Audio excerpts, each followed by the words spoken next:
Gentlemen, you're watching news now, and the big news is coming in from the United States. Well, the July 4th celebrations turned a bit sweeter for U.S. President Donald Trump with a first major victory into his second term.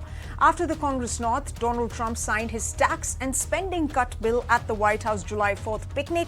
Flanked by Republican legislators and members of his cabinet, Trump signing the multi-trillion-dollar legislation drew hundreds of attendees, including Trump's supporters, congressional allies, military families, and the White House staff. The legislation, considered the cornerstone of the Trump's second-term agenda, it was passed by a slim 218 to 214 margin following a heated debate on the House floor. It includes provisions to make the 2017 tax cuts permanent, implement broader spending cuts, and fund an aggressive immigration enforcement strategy. So let's go across to my colleague Srinjoy Chaudhary to get in more details. Srinjoy is joining us live on the broadcast. Srinjoy, so big news coming in from the United States on that big, beautiful bill that Donald Trump has been talking about for the longest time. But the big question remains whether it will be able to curtail fiscal deficit in the country, and ultimately, how will that impact consumers and Americans?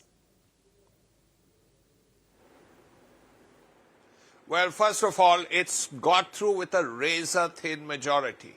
In the Senate, it was 50-50 when the vice president broke the tie. You've already spoken about the House of Representatives. Now, there are three concerns about this bill. First of all, the debt. Currently, debt is at about 36 trillion.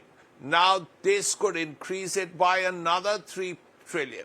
So can you imagine debt at 40 trillion and debt being about 120% of the US GDP? That's something that can lead to inflation and high interest rates in the future. That's something to worry about, not just for Americans, but also Indian investors in America. Secondly, it looks at high levels of growth. Because you've cut taxes, you think that there can be high growth. Now, if that doesn't happen, then it's a huge banana peel for the economy, because that can create enormous problems. Suddenly, if you find that the levels of spending, consumer spending, is not going up because of the tax cuts, because here are consumers who are also worried about inflation. They are also worried about higher interest rates. Are they going to go out and spend money? That's the other question. So these two things are very worrying at this point. Also, the third thing is that it makes America a more an economy, a country where the difference between the wealthy and the not so affluent is going to widen. That is also a worry, because these tax cuts will definitely help the wealthy. But there have been spending cuts in areas like medical and health and food stamps and things like that. What great benefit do you get by cutting food stamps? Do you get by snipping away at Obamacare? So these are going to hurt the underclass, and the difference between the wealthy and the not so wealthy will become bigger. So these are three things, and that the third problem, this has sociological consequences. Let's remember the riots in Los Angeles not that long ago. So these are issues that the president will have to deal with, and his government will have to deal with over a period of time. But for India, right, the main thing is you're an Indian. You Absolutely. Want to invest in America. But yes, if the interest rates are going to be this right. high, if there is higher inflation, right. that is possible because of high debt, are right. you going to invest in right. America? That's really the question. Right. Absolutely. Absolutely, Srinjoy. Thank you very much for putting that story into perspective on what's really transpiring in the United States. And of course, we'll have to see how soon those rate cuts come in the American economy, given that the face-off and the conflict that Donald Trump has been having with the Fed chair as well. But ladies and gentlemen, let's also listen into what Donald Trump, the US president, said on the passage of the big, beautiful bill. You know, it was supposed to be in 3, 4, 5, 6, or 7 different bills. And I was on one of the fake news shows, and I said, let's do it in one beautiful, big, we want one big, beautiful bill. I said that to this newscaster, and I think a lot of the congressmen and senators were watching, and they said, let's name the bill that. One big, beautiful bill. And that's what we did. And what we've done is put everything into one bill. It's never happened before. It's the biggest bill of its type in history. We've never had anything like that before. Nothing like that they thought would be possible to get passed. And actually, I liked it because we had so much in there that no matter who you are, there was something in that bill that would make your congressman or your senator or your congresswoman, much more importantly, raise their hand and support, right, Lisa? So it was something, and it was really something special. Well, there you have it, the president stating that America is winning. But ladies and gentlemen, the other big story that's shaping up in the United States, and that's going to have ramifications on countries globally, the tariff deadline. Well, that's looming large, July 9th, to be precise, that deadline. And of course, Donald Trump has already stated that he will start dispatching letters to nations who have not signed a deal with the United States. Well, India, of course, stands firm. It has refused to buckle under pressure. So what does that really entail? Well, let's go across to Mr. Biswajit Dhar, who's a professor and head of the Center for WTO Studies at the Indian Institute of Foreign Trade. Mr. Dhar, thank you very much for joining us here on ET Now on this broadcast live. Is the tariff deadline, of course, is, inching closer. July 9th is the deadline. We were given to understand from our sources that perhaps today, between today and tomorrow, there will be a mini trade deal. But what is your assessment of the situation, given the kind of statements that have been made by Union Commerce Minister last night? He stated that India is not going to do any deal under pressure.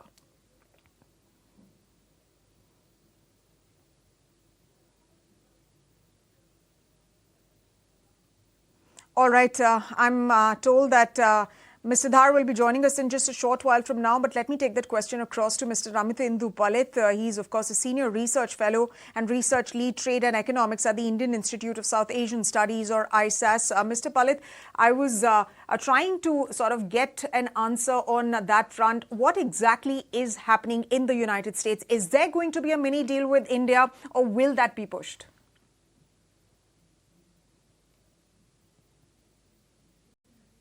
Thank you so much for inviting me to the show. I think the first point, and I will pick up from where Srinjoy left the discussion on the fiscal ramifications of the big, beautiful bill. It's pretty much clear that the focus of the United States policy, insofar as the economic agenda of the Trump government is concerned, looks at tariffs in 2 respects. One is tariffs are being used to achieve certain foreign policy goals, strategic goals, extracting concessions from partners and also bringing together larger strategic coalitions, which are typical of the United States strategic interests. But the tariffs are also being looked at as sources for revenue. So when you look at what has happened in the legislation that has just been passed by the Congress, there are announcements of big and significant tax cuts. Those cuts need to be replenished by alternative sources of revenue. Otherwise, the debt management problem for the United States is going to become very, very significant. So there is no denying the fact that the United States is looking at tariffs as one way of mobilizing revenues. And by the time we go into the 9th of July, there will be many more countries which will be applied reciprocal tariffs than ones which will not be. For example, if you look at the United States-Vietnam deal that has just come through, the Vietnam exports to the United States will be put a tariff of 20%, which is just a little lower than the baseline reciprocal tariff of 26%. Whereas the transshipment exports from Vietnam to the US will attract 40%. What we are going to see, perhaps for a country like India, is the announcement of intentions, because this is going down to a point where the negotiations are hard. There is a lot at stake for both countries. But the problem with the United States agreement, insofar as a country like India is concerned, if you look back at the time when this began and the time that has elapsed since then, The global political Right. environment has become extremely complicated, making security guarantees a part of these Yes. negotiations. And that is what I think Yes. is leading to this uncomfortable acceptance of the fact that there are pressures coming which are not really related to the trade management Right. issues or efficiency issues, but more from a security perspective, which is difficult to accept and align with. Right. Absolutely. Absolutely. Thank you very much, Mr. Palit, for your opening remarks. And ladies and gentlemen, I'm now joined by Dr. Biswajit Dhar, the professor and head of the Center for WTO Studies at the Indian Institute of Foreign Trade. Mr. Dhar, with respect to Piyush Goyal's comments that he made yesterday, do those comments really indicate more about India's priorities and red lines in this trade deal, or are they hinting at more towards a deferment of this mini deal that India and the United States have been talking about for a very long time now? No, I think that India has very firmly drawn its red lines, and the red lines are agricultural tariffs. See, there is no way India can reduce its agricultural tariffs on its core, agricultural commodities, the cereals, on which there has been considerable push from farm lobbies in the US. And, the government has also made it very clear. I think the finance minister also stated that, we can't really negotiate on, negotiate tariffs on these cereals away. So I think there are very clear signals from the government of India that these are the red lines, and we are not going to be, and as the government has said time and time again, we are in no hurry. We'll do it when it's the deal suits Right. us, and we are not going to be compromising the interests of our core constituencies. Absolutely. Absolutely.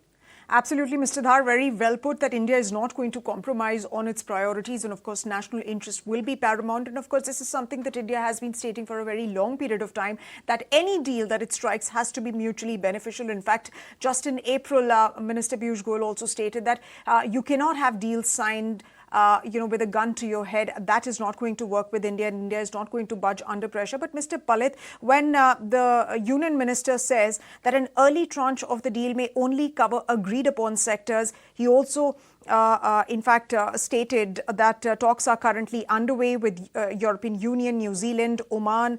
He said that I've repeatedly said India negotiates on its own terms. So what exactly is the eventuality that we're looking at before July 9th?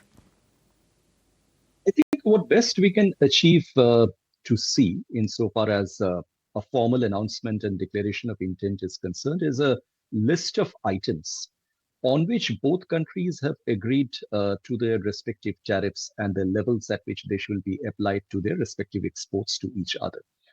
Beyond that, I think there are going to be sectors where the conversation is continuing, where the negotiations are tough, including dairy and agriculture and a few other areas. But more importantly, I think where the biggest challenges are going to arise for India, and perhaps they already have, is that the United States is not going to restrict its demand for concessions just to tariff. They're going to move well into the non-tariff market access areas, including in quality standards, including in government procurement, including in several large other areas, on which I have a feeling India is not really totally prepared to accept the US demands that are coming in. And it's too short a period of time to actually galvanize a strategy which will be mutually beneficial, because the upper hand clearly appears to be with the United States insofar as very aggressive demands are concerned. So the best option for India at this point in time is probably just to settle for an initial agreement, which could be an early harvest or an early tranche or something like that, declaring a list of items on which India doesn't have objections to reducing tariffs. The remaining can follow. There is a history of this in various negotiations. We have seen that happening with Australia. We have seen that happening with other FTAs in the past. So I guess this is going to be somewhat similar to what the United States had earlier worked out with China during the first Trump 1.0 administration. Basically, a list of items which their HS codes are provided, on which their respective tariffs are mentioned. Right. Mr. Dhar, before I come to you, let me also share some additional information that sources within the Commerce Ministry are telling ET now. Well, they say that all options are currently on the table as far as this deal is concerned. An early tranche of the US deal may cover only agreed upon sectors. We're also learning from sources that the United States, officials have told us that the United States is perhaps not very sure of what it wants from the trade deal. Sources also say that US is unlikely to allow tariff exemption on the steel sector, so it's not going to budge from that. There are no talks on H-1B visas with the United States from the Indian side. And of course, they may be raising safeguard duty on steel products if imports into the country, into India, they stay high. India is keen to cover labor-intensive sectors. US deal will only cover goods and trades and no social security pact. And finally, the last piece of information that we've just received is that the US trade deal announcement is unlikely in the next 2 days. Now, that's a big statement if, government sources are suggesting that it's unlikely over the next 2 days. So this is looking like a protracted, perhaps protracted conversation or protracted deal. But in your opinion, India putting out this stance versus what the United States has been doing. The United States literally has been putting pressure on countries to strike a deal, whether it's related to conflicts, geopolitical conflicts, whether it's related to trade deals or even internally as well. But do you think that this strategy of the Donald Trump administration is perhaps, not working anymore for Donald Trump now?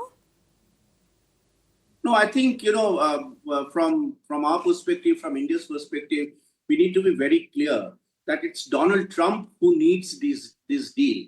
We don't need it under any circumstances. Because, see, if Donald Trump wants to, achieve his agenda of making America great again, then he needs large markets like that of India's.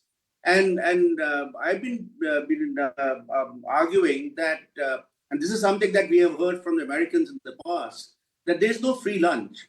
So you just can't walk into a country and then say that, I have a list of, I have a long wish list, and you got to grant it under any circumstances. Now that doesn't happen. So the question is, what are we going to get in return? And trade deals are always a two-way, process. So it's give and take. Now, if President Trump comes and tells us that he's going to be doing the trade deals only for the benefit of his, the businesses, farmers, ranchers, workers, etc., and that has been his narrative. Now, I don't see how India can then, sort of say that, okay, we are doing a trade deal only for the American interests, and we don't want to look after our interests. I think both are democratic countries. If President Trump has to look after his constituency, and our government has to do the same.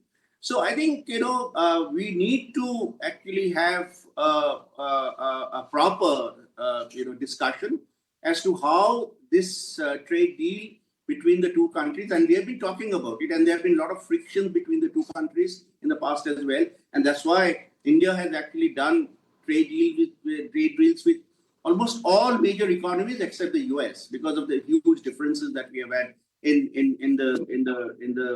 the demands between, of course, in India and US. And I think these issues need to be discussed. They need to be, understood in the context, and it has to take time. Look, for the case of EU, we have been negotiating for almost since 2007.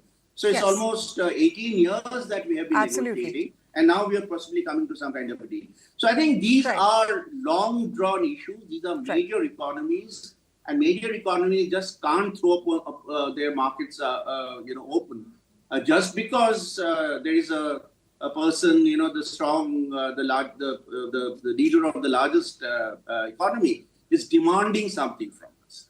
I think that can't be, that can't be the bar. Absolutely. Right.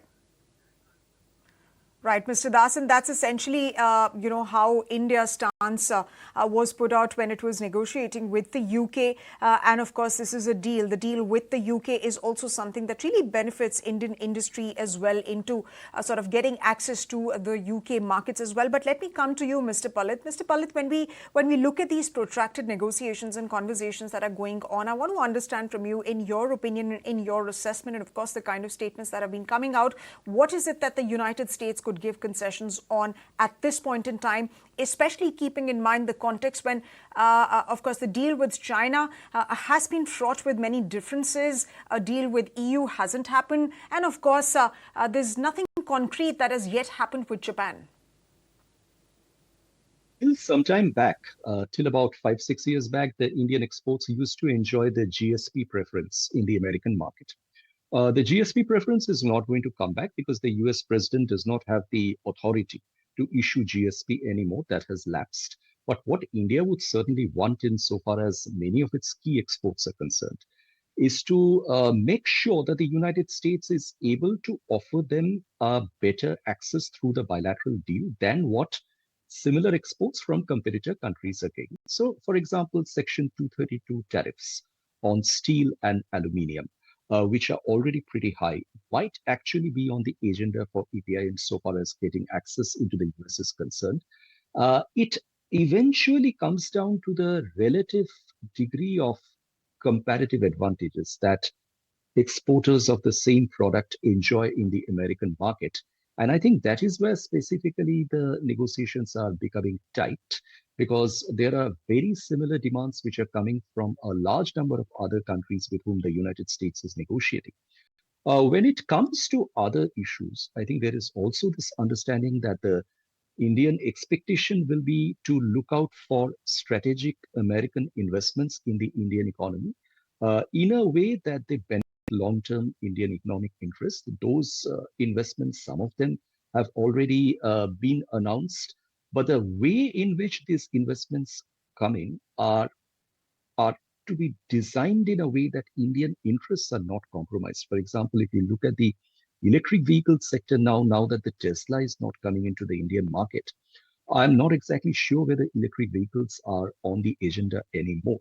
But there has to be something which India must be offered in order to make sure that it has got a deal with the US, which is very much different in those respects from what its competitor countries have obtained insofar as more market access in the United States is concerned. All right. Well, on that note, thank you very much, gentlemen, for sharing your thoughts and perspectives and insights on what is set to transpire over the next couple of days. And of course, everybody is watching with bated breath on whether there will be a deal, whether there will be a mini deal or not, and how long will these conversations go on, and what's likely to happen on July the 9th, which is essentially the deadline for, of course, all of those letters to be sent out by the Donald Trump administration, as he stated. Thank you very much once again. Ladies and gentlemen, before we end the show, let's also listen into Minister Piyush Goyal's bites and what he said on India will not make any deals under pressure. He, of course, reiterated that India will continue to safeguard its interests and that a deal has to be a win-win for the countries that are making a deal. Let's listen in. मैंने आपको कई बार बताया कि भारत अपने शर्तों पर चर्चा करता है। अलग अलग देशों के साथ चर्चा चल रही है। यूरोपियन यूनियन हो, न्यूजीलैंड हो, ओमान हो, यूएसए हो, चिली हो, पेरू हो, कई देशों के साथ एग्रीमेंट की बात चल रही है। फ्री ट्रेड एग्रीमेंट तभी संभव होता है जब दो तरफा फायदा हो। It should be a win win agreement. और जब भारत के इंटरेस्ट को सुरक्षित रखते हुए, national interest will always be supreme, वो ध्यान में रखते हुए अच्छा अगर डील बनती है तो भारत तो विकसित देशों के साथ डील करने के लिए कभी भी तैयार है। आपको पता है, मैंने कई बार कहा है कि भारत कभी कोई ट्रेड डील डेडलाइन या समय सीमा के आधार पर कभी नहीं करता है। जब डील अच्छी बन जाए, पूरी तरीके से पक जाए और देश हित में हो, तब उसको हम स्वीकार करते हैं। All right.